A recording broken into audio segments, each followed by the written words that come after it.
because she got to know me as somebody that really hated Islam. This is where I found David Wood, apostate prophet, so-called Christian prince. Now I am learning more about Muhammad. Quite amazing, because I haven't seen a passage like that within the Bible, and that was absolutely mind-blowing to me. As I said, I grew up hating Islam, hating Muslims, all of that.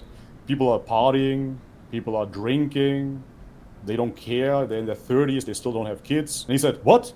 That's what Muslims believe in? That's weird." I said, "No, that's what we believe in." I might convert to Islam right now. This is the Deen Show.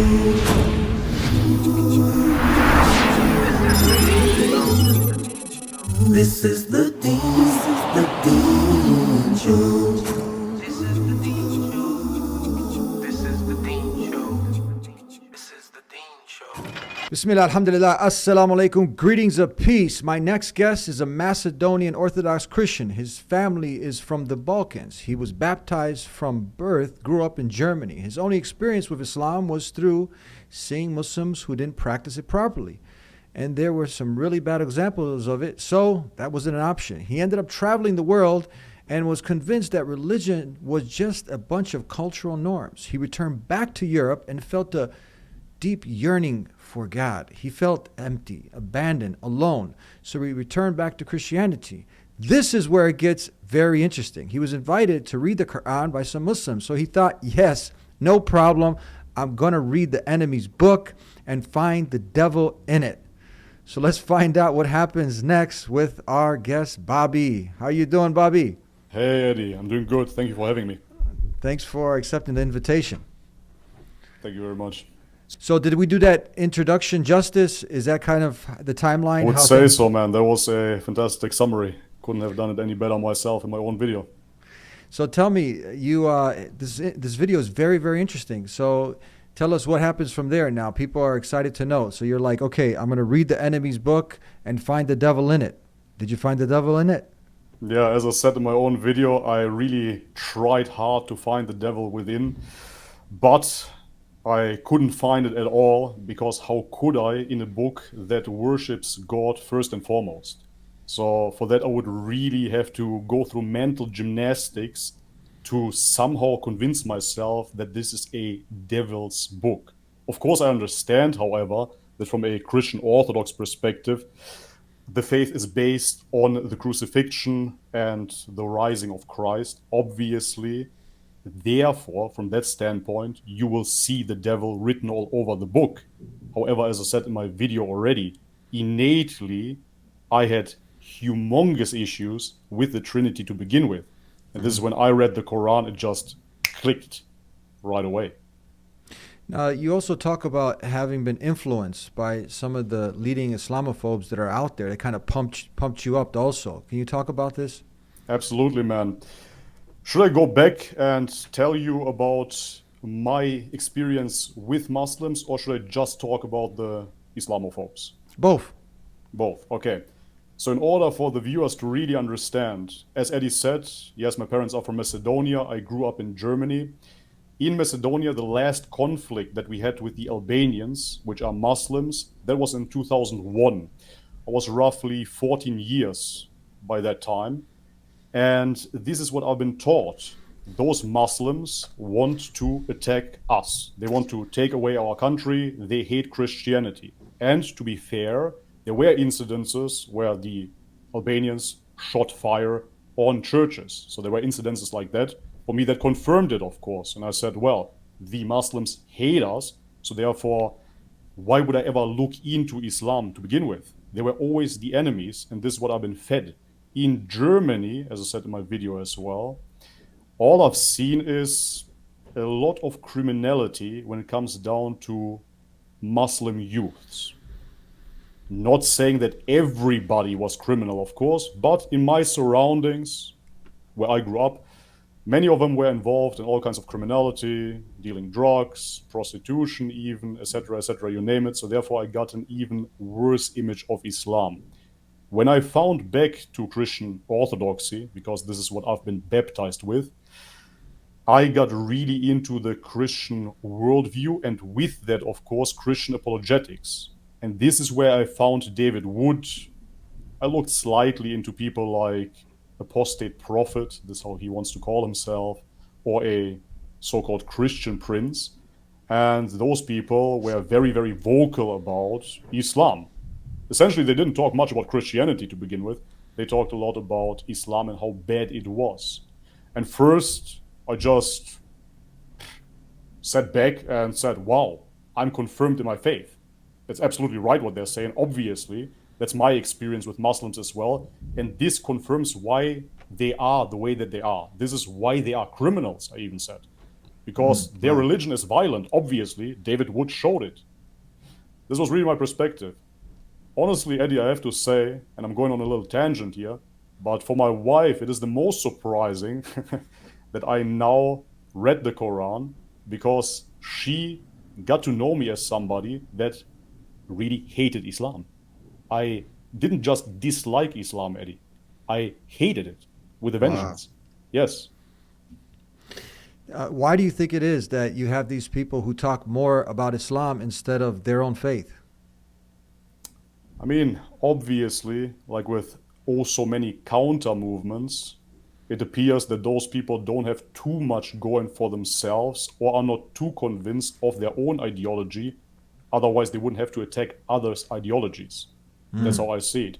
If you stand on firm ground and you're convinced within your own worldview, then all you have to do is shine a light, be an example, and others can follow. Then you wouldn't have to dismantle and debunk other things consistently. Yeah, that's how I see that. You kept saying, I heard you kept saying this, powerful, man, powerful, in your video, explaining. What do you mean by that? Yeah, what I meant by that is that just by reading the Quran, there were certain sentences that were simply, as you said, powerful, because they were, if you look at them at first sight, they seem simplistic, but then I saw such a depth within those words. Mind you, of course, I don't speak Arabic, so I had to read it in English, but nevertheless, it appears at first simple, but then you look into the sentence and it gets deeper and deeper and deeper and deeper, and has such a resonating effect. Because ultimately, one of my favorite quotes is, Allah guides whom he wills, right? So that's simple. God guides who he wills. Okay.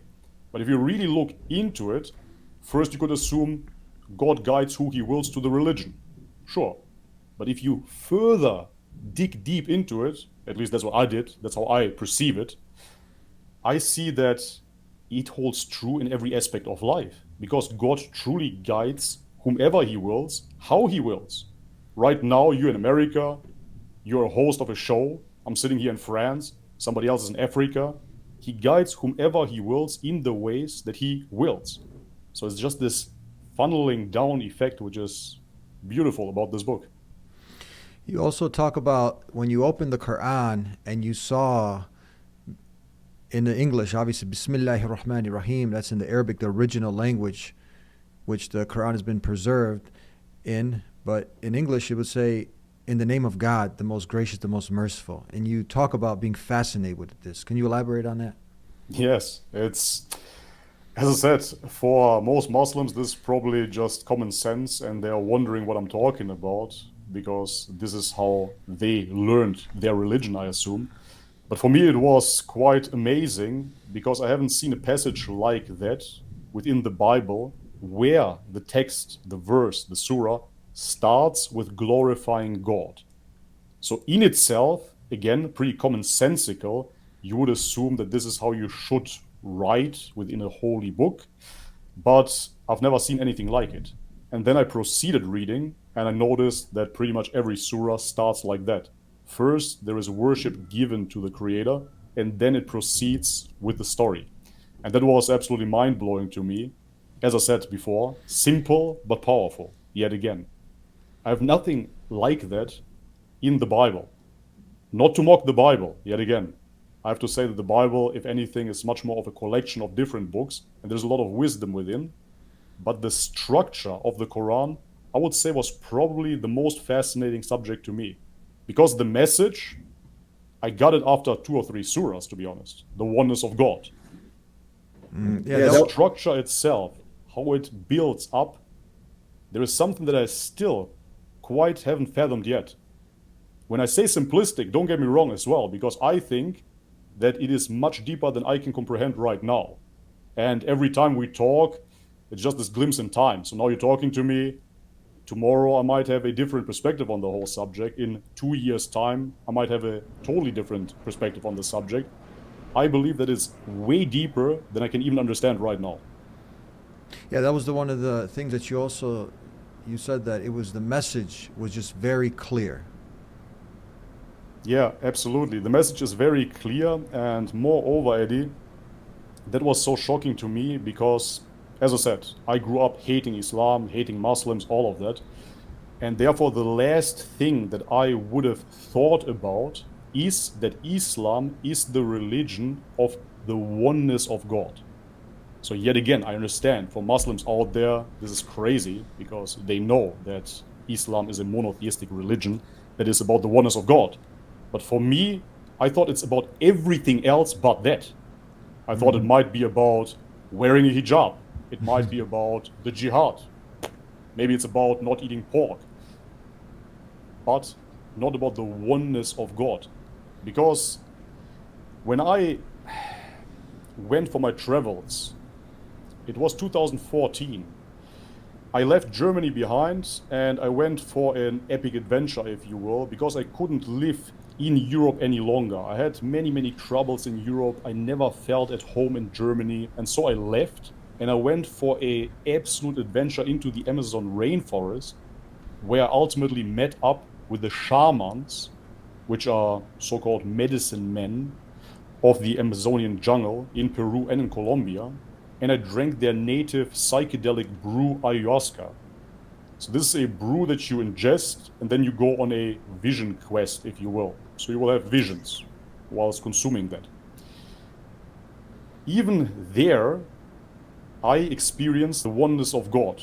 So of course, as in any tribal setting, people will add all kinds of other things to it. But even in that vision, I experienced nothing but the oneness of God. Then when I came back to God, when I came back to Christianity, this is what I was looking for. Because I already had all the spiritual experience in the world. I wasn't looking for anything more. I was looking for God, a direct connection to Him. And moreover, something that will manifest it within this world. Because I realized, man, if I look around, people seem to be in a very strange state nowadays. Family values are completely tossed over. People are partying. People are drinking, they don't care, they're in their 30s, they still don't have kids. And I was wondering how to bring all of those experiences into this world. How will I be now? How will I be in front of God, so to speak? And this is where religion clicked into place. But I didn't know, as I said, that the oneness of God was the fundament of Islam. And this is what I was about to find out later on then. This is really deep. It's a very powerful analysis and story. And you also talk about battling for 2 years with the whole Trinity. Can you talk about that? Yeah, Eddie, as I said, after all of those experiences, I was seeking God, as I said, and it might sound naive, but I didn't know about the Trinity. And this might be interesting for Muslims, because Muslims, I assume, think that predominantly Christians just believe in the Trinity, and this is where we differ. But I would like to make the claim, because growing up with so many Balkan friends, most don't really know about the Trinity. My father, my mother, they're Christian Orthodox. The Trinity has never been mentioned within our household, and not particularly because my father is against it. My father simply doesn't know about the Trinity. I told him about the Trinity half a year ago after I studied Islam, after I started studying Islam. And he said, "What? That's what Muslims believe in? That's weird." I said, "No, that's what we believe in." Wow. So this is why I want to give this message out. I know that you on your show, you're about building bridges as well. So I just want to let you know that most Christians growing up, they don't really know about the Trinity. Of course, they hear about the Father, the Son, the Holy Spirit, etc., but they are not imagining God as a Trinity, as a triune subject. Anyways, as I said, I was seeking God, and then it was the first time that I actually started looking into orthodoxy. So I was the first one within my family to really look into orthodoxy and to really start studying the religion, because nobody else did it. We went to church for Easter and for Christmas twice per year. That's pretty much it. Nobody knew about it. So when I found out about it, I was absolutely shocked. And I thought, isn't it the Catholics that believe in the Trinity? I thought the Catholics. Then I found out, no, it's the Protestants as well. So it's just the Jehovah's Witness that don't believe in the Trinity. That was shocking to me. So the more I looked into it, I had to come to peace with it. And I decided to make myself believe the Trinity because I found God within Christian orthodoxy. So what am I supposed to do now? I have to take the religion as a whole. I cannot just cherry pick certain pieces out of it and make it fit my own agenda, because like that, I'm falling back into my own desires. So I said, okay, I take it as a whole. Let me understand the Trinity. For 2 years straight, I was looking at it from every single angle. Mind you, not finding the word Trinity within the Bible either. So listening to church fathers, listening to priests, listening to podcasts, trying to wrap my head around it, and ultimately realizing that the Trinity is a concept that has been around within Greek mythology and even within Hindu mythology as well. So it's not something unique to Christianity or Christian orthodoxy. And once I started reading the Quran, it just faded away. Even though, one thing I have to mention here, I just forgot, that I started watching Jesse Lee Peterson, and I know that he was on your show as well, and he was the only Christian that was against the Trinity. So he's a Unitarian Christian, I would say. He likes to say that he is just a Christian. And it was him, to begin with, that I started listening to and realized, man, that's what I'm thinking too, but you're the only guy that actually words it. And this is how slowly but surely, I just let go of that belief system again. Because I realized it's just an added belief system. It's not something that is innately within my nature to believe. It's something that I have been taught, that I tried to manipulate myself into in order to understand. Yeah. Do you, mentioning trying to manipulate yourself into it, do you see that this is what a lot of people end up doing? They don't question like you. You seem very well read on the topic, you know, knowing the history, and you have done your homework. But do you think that many people, they just kind of just, you know, just slide in on Sundays and close their eyes and their hearts to everything and just go with the flow without really questioning? I mean, now the Christian's gonna hate me again. Like also often on my channel, I always set up people, but that's fine, I guess. The Christians that I talk to, dear friends, close friends, family members, even many of those believe that it is a mistake with the Trinity, but they still identify as Christians nevertheless. And other people that want to believe it, what I'm questioning is this. Is it something that you can experience within? Because I am of the firm belief that God created us in a certain way that will resonate with his laws and with his created reality. Otherwise, we would be just in confusion. So therefore, if God reveals himself in a certain way, of course, we will never grasp the totality of God, but the revelation of God has to be relatable to us. So why would God reveal himself in a concept that leads to further confusion within the masses? And you see that it does, because you always have those examples. It's actually not 1 + 1 + 1, but it's 1 times 1 times 1, and that equals 1. It's always 1. And I'm just thinking, wow, that's quite the audacity to really believe that you grasped God like that, and now you understand that he's 3 in 1. How did you experience that? I don't know one person that ever experienced the Trinity firsthand. How is that even possible? So I heard of people having a vision of Jesus. Fine. I heard of people claiming they're filled with the Holy Spirit. Fine. But I never heard anybody really witnessing the Trinity or truly understanding the Trinity. In every single aspect of it, it is an intellectual hurdle that people have to go through, wrap their minds around, and then in the end be convinced of it, either by other men or by themselves, because they themselves brainwashed themselves into it. And I know those are harsh words, but I can't see it any other way. Even if I look at intellectuals, philosophers that defend the Trinity, they have to do such mental gymnastics in order to defend it. And I'm really wondering, what kind of foundation will that give you in the long run? Even in the Bible, you see, Israel, your God is one. Right, that's a quote. Okay, here you go.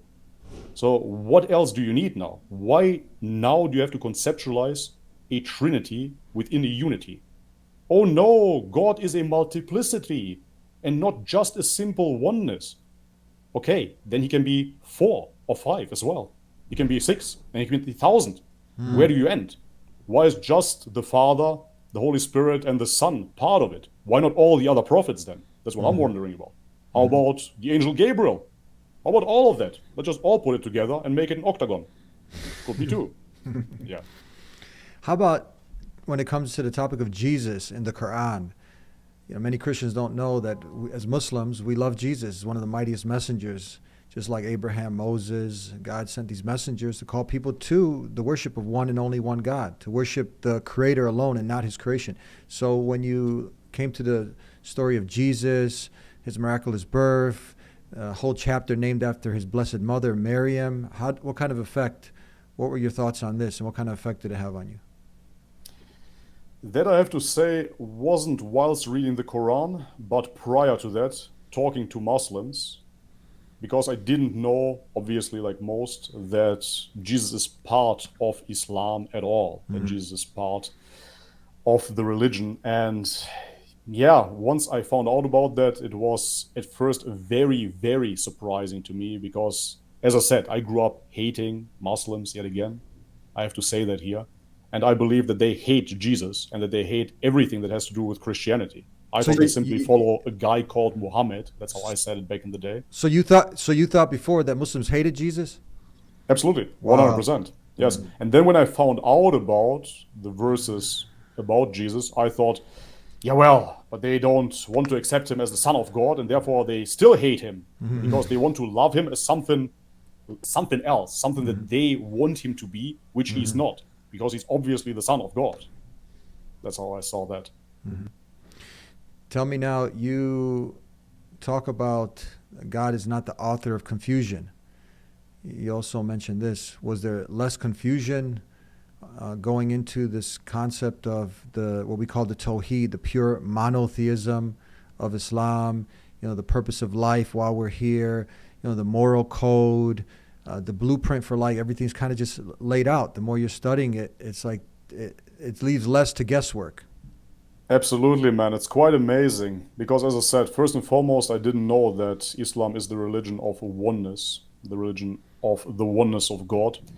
And moreover, I have to say that once I returned to Christian Orthodoxy, once I returned to God, because as a kid growing up, I believed in God, like most people, I assume. I didn't believe in God. I wasn't too religious. Then I had my excursion with the New Age, with psychedelics, etc., etc. And then when I returned to God, all of a sudden I started seeing those patterns, as I said. I started seeing, those people, they're not really conducting themselves in a godly fashion. And that applies to all people nowadays. I'm not only talking about Muslims or Christians. It seems that we as a society, as a whole, and in this day and age we can talk about one society almost, because quite clearly this is the push, as you can see, that everything has to become one society, one government. We're all doing the same things. We're all using the same technology. And I saw that we are all under the same spell, it seems, maybe coming from the media, maybe from the institutions. That's a topic for another day. But seeing that we're all in that state, I realized, okay, when we follow God, we actually automatically become more conservative. That's what I noticed. So up until now, I was making my own rules. It's totally fine if I don't hurt anybody. So if I want to party and meet some girls and we want to have a fun nights out, it's fine. Nobody got hurt. Why not? It's all relative. Doesn't matter. But then I realized, essentially, it is not moral, it is not ethical. There's always some damage that is being done intrinsically, and ultimately you're not getting around becoming more conservative. And when I became more conservative through that, even though I really want to distance myself from the political ideology, I'm just talking about conservative values, then all of a sudden my eyes opened up to Islam, because I realized, oh wow, Islam is essentially the most conservative religion there is, because they're conserving family values like no other. They're conserving the male and the female roles like no other. They're conserving eating meat like no other as well, because for people that don't know, I'm an ex-vegan. I dabbled in that as well. And nowadays there's a huge push for fake foods, soy schnitzel, soy drinks, stuff like that. And I saw that Islam reigns supreme in conserving all of those values. And once I realized that, it just clicked. And this is when I was really open then to look even deeper into it. And since I did that, man, the more I learn, the more I love about it, to be totally honest. Because the more I learn about it, I just see structures that make sense and, as I said, conserve family structures, family values, a functioning society, ultimately. What were your thoughts, before we conclude, just a few more questions, on, there's a beautiful example, if you can imagine someone going around a beautiful mansion house, and it's just fascinating to the eye. And this is an example Prophet Muhammad, peace be upon him, is giving.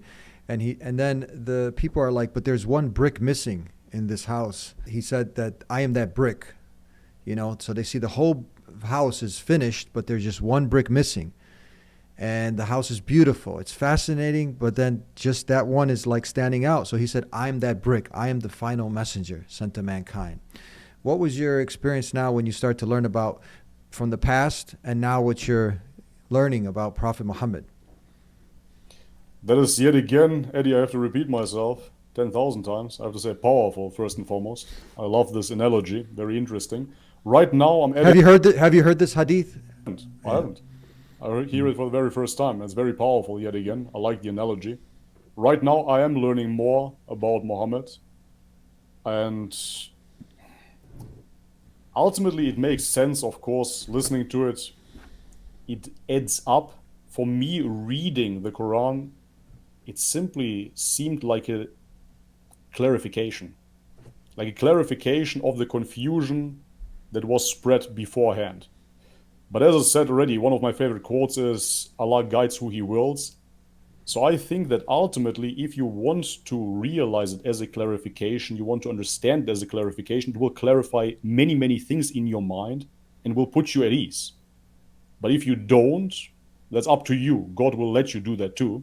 And then you will continuously suffer. Even for Christians as such, if they want to stay identified as Christians, and this is what I'm at the moment admittedly battling back and forth, ultimately the Quran can guide you out of the confusion of Trinitarian beliefs, if nothing else, and put your mind at rest there. So it can bring you back to worshiping one God, if nothing else. And you obviously by now know, I often give this example, like if you were living during the time of Abraham, and this is what the beautiful thing for myself also is that Islam wasn't named after a geographical location. It wasn't named after a human being. It wasn't named after a person, place, or thing. Islam just means to submit your will to one and only one God. That just made so much sense to myself. And then seeing that it was practiced during the time of Abraham, and then that kalima, the shahada, if you're living during the time of Abraham, you would say, La ilaha illallah, there's nothing worthy of worship except Allah, the creator. And Abraham is the messenger. During Moses' time, same thing. During Jesus' time, same thing. La ilaha illallah, Isa Rasulullah, that there's nothing worthy of worship, confirming the oneness of God. Hear, O Israel, the Lord thy God is one, and Jesus is the messenger. Now, for all of humanity, we say this is the same statement that brings someone into Islam. La ilaha illallah, ashhadu an la ilaha illallah, Muhammad Rasulullah. There's nothing worthy of worship. You see the pattern? It's the consistency. So there's nothing worthy of worship except Allah, except the creator of the heavens and the earth, God Almighty, the one God, and Muhammad is his messenger. So this is the one that obviously brings someone into Islam. So you've kind of, you know about the Shahada and everything and how simple it is. Yeah, okay. Yeah, but I never looked at it from that angle, because I thought, even with the Shahada, when I read it the first time, I thought, okay, so you are just talking about Muhammad then. And I didn't think that essentially you're just confirming the time frame, and with that you're confirming the rest. You automatically confirm, as soon as you say Muhammad Rasulullah, automatically you include, not exclude, all the preceding messengers, Jesus, Moses, Abraham. You accept all of them. Because if you refuse one, you refuse them all. You can't just pick and choose. It's not a buffet. Yeah, exactly. Yeah. Right on. Yeah, I didn't know that. So that's the beautiful thing. And then obviously you know about and this is the 6 articles of faith, the 5 pillars. And once somebody understands this, it's kind of like somebody's looking for, a house that they're going to move into. They look for certain things, and if these things fit, then they go with it. Same thing with Islam. These are the main things, because the person can end up studying Islam for their whole life. You understand, there's Muslims who have not read the entire Quran like you have. Yeah, I believe that, man. Yeah. Yeah, as I said, as a Christian, when you grow up, you don't automatically get born and then read the Bible on the first day. Yeah. So most Christians don't read the Bible either. Yeah. Well, we want to thank you. You're very brave, courageous, with all of the hate that's out there, and you stepped above and beyond it. We hope and more people will be courageous enough to open up like you did. So you said, I'm going to read the enemy's book and I'm going to find the devil in it. So I guess that's my last question. Now, did you find the devil in it? But the devil is, you talk about this also, that there is the mention of the devil, warning against the devil, saying, A'udhu billahi minash shaitanir rajim, saying, I seek refuge with Allah from the devil. So how is that part?